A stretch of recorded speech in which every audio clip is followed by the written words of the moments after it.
Welcome to tonight's webinar, Christmas Special, using Logos 4 to research Christ's first coming. I thought this would be really great. We've got about a week before Christmas. Many of you are studying and teaching. You're going to have family together.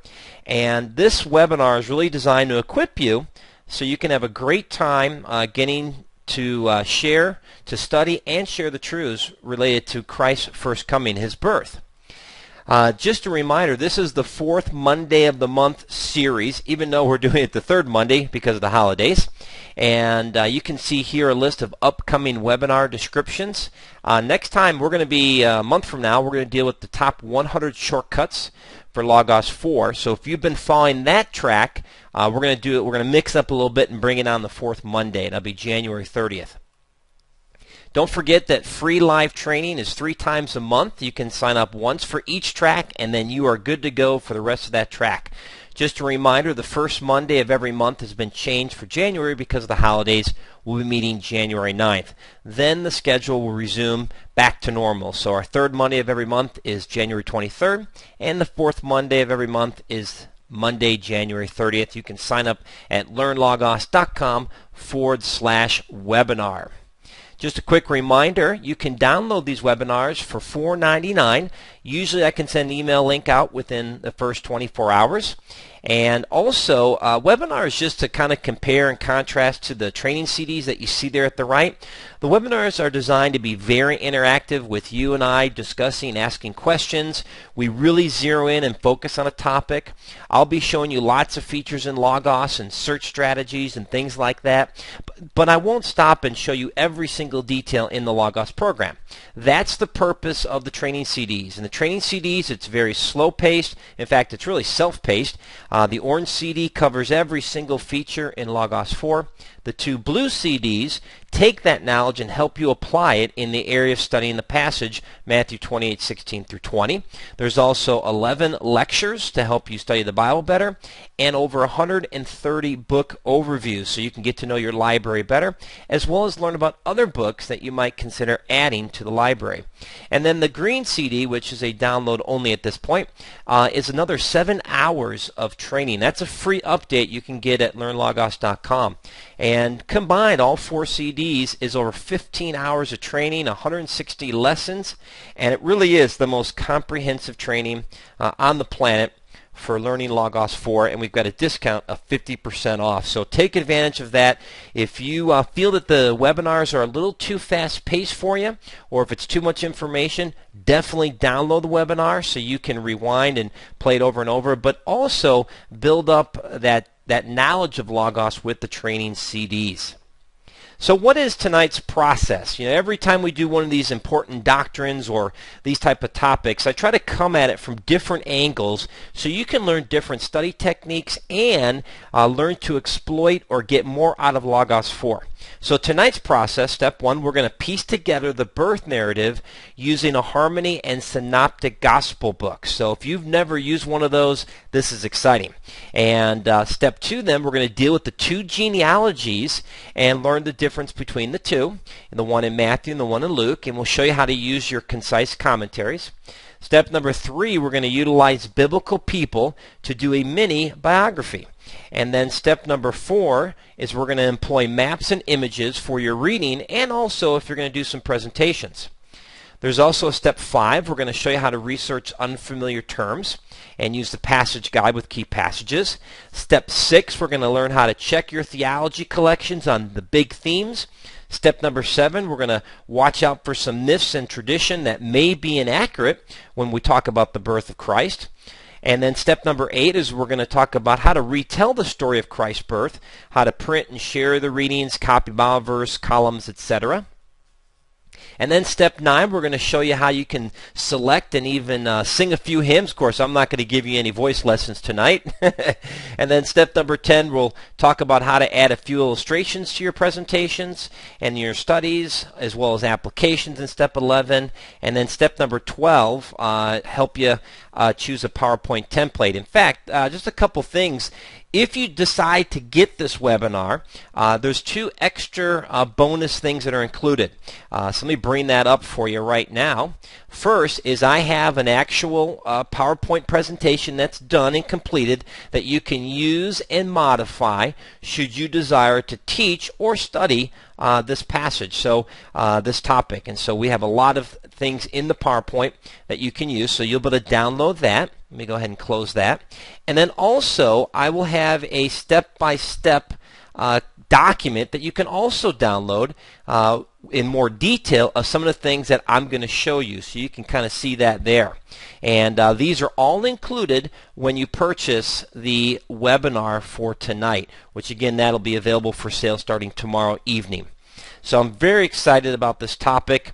This has been a real joy for me to study.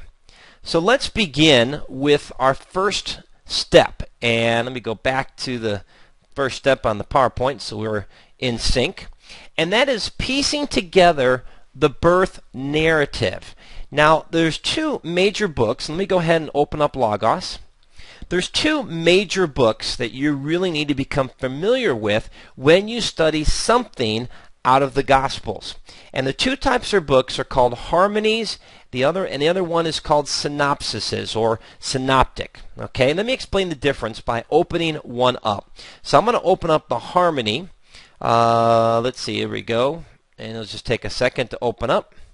Okay, so here's a harmony, and what a harmony will do is take 2 passages or more, up to 4 because you have 4 Gospels, and it will put them side by side. So it's not, in a sense, rearranging the text, but saying, okay, these 2 texts seem to be talking about the same event. This is very important when you're studying the Gospels, because you will ensure that you're reading all the possible passages.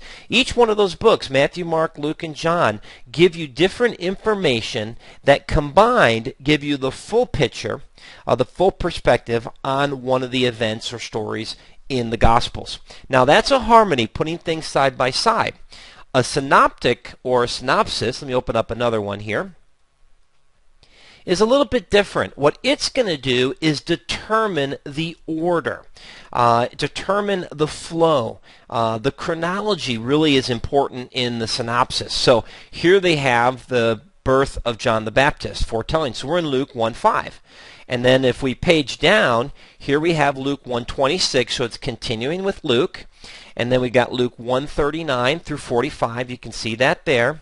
And then we got Luke 1:46 and then Luke 1:57 through 66. So all of chapter 1, there's verse 67 through 80. Then you can see that it switches to Matthew 1:18 through 25. So all the Gospels are, in a sense, put in sequence, chronological order, as they best can figure out how the events unfolded. So I like to have both available because that helps me understand what exactly is going on. Now, why do we want to look at these in relation to the birth of Christ? Well, here's a practical application. If you're going to read the gospel accounts of the birth of Jesus when your family gets together, and again, you may have a lot of time like Christmas Eve and Christmas morning and Christmas Day. You might have 3 opportunities, or you might just do it Christmas Eve. I'm not sure what your traditions are, but you have lots of options. And so a synoptic, which is what's in front of us now, is my recommendation because everything has been organized, and now you can pick the starting point, let's say the birth of Jesus, and then you can copy and paste this, and you can read it.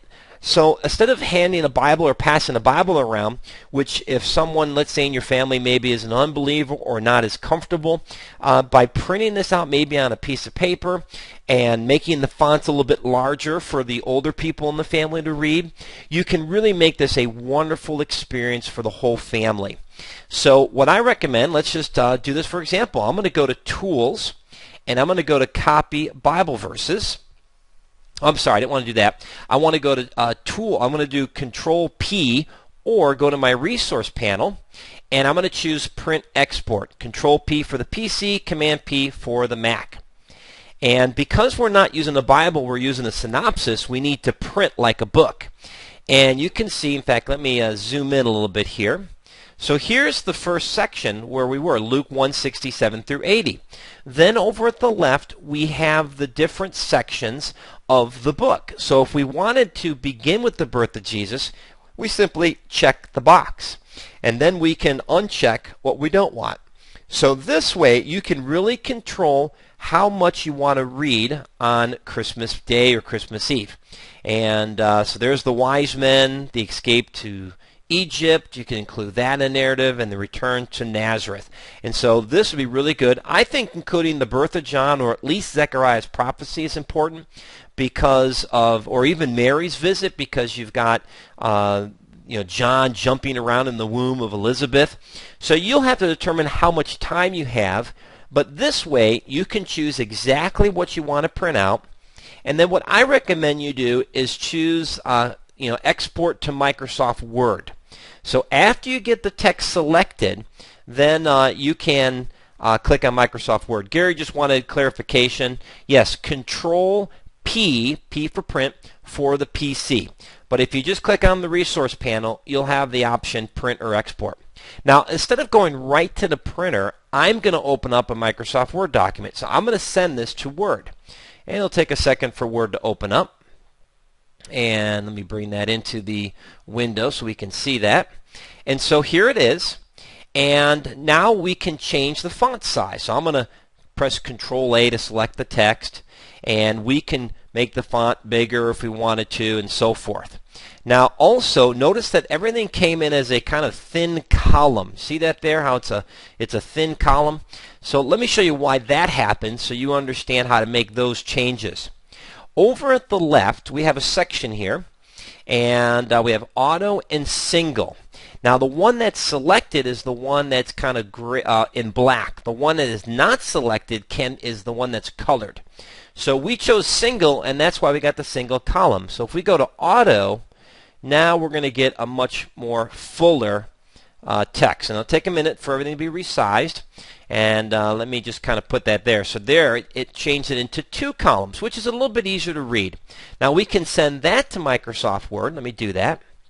And there goes Microsoft Word. Take a second to open up. And then they would go to Microsoft Word, and then you can view it in there. And again, now Microsoft Word only put in 1 column because of the font size. So you might have to do some playing around with your Microsoft Word, but you essentially get the idea.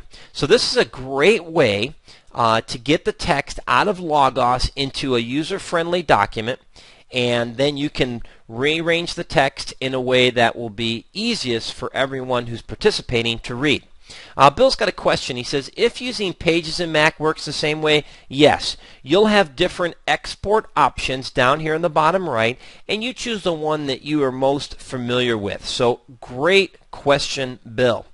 So the reason we choose a synoptic is because it's putting the narratives in a natural chronological order.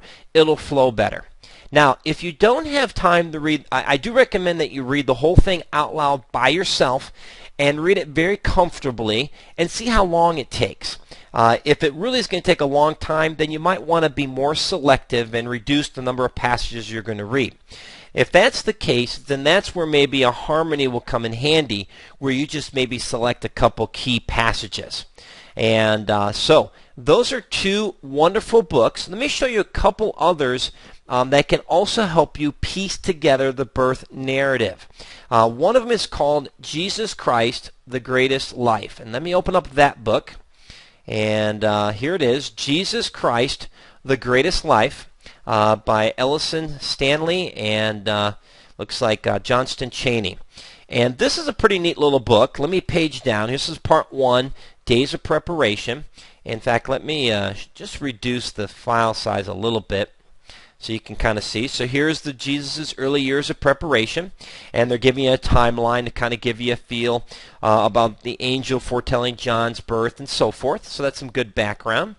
And let me make a little more room here. And then we come down to, let me scroll down a little bit more. Okay, and then we have some background, and so they got some images, and in the days of King Herod, Judea, and so it kind of puts in his own words the information. There's another timeline, some more pictures, We've got some background about angels, so this might be good to read if someone in the family wants to